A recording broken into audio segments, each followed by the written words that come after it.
যুক্তরাষ্ট্রে $2,562 million stadium কিনে ইতিহাস করলেন শাহরুখ খান। লস অ্যাঞ্জেলেসে এখন থেকে শুধুই নাইট রাইডার্সের জয় জয়কার।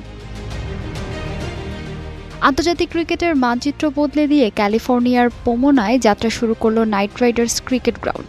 বিশ্বের প্রথম কোনো ক্রিকেট ফ্র্যাঞ্চাইজি হিসেবে শাহরুখ খানের নাইট রাইডার্স গ্রুপ গড়ে তুলল নিজেদের এই আন্তর্জাতিক স্টেডিয়াম।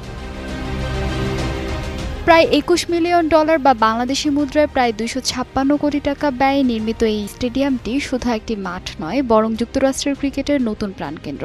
120 ফুট উঁচু ফ্লাড লাইট থেকে শুরু করে আইসিসির সব নিয়ম মেনে তৈরি এই গ্রাউন্ডে ইতিমধ্যে শুরু হয়েছে মেজর লিগ ক্রিকেটের উত্তেজনা। যদিও উদ্বোধনী ম্যাচে ওয়াশিংটন ফ্রিডমের কাছে লস অ্যাঞ্জেলেস নাইট রাইডার্স হেরে গেছে, কিন্তু মাঠের প্রযুক্তি আর আধুনিকতা নিয়ে মুগ্ধ ক্রিকেট বিশ্ব।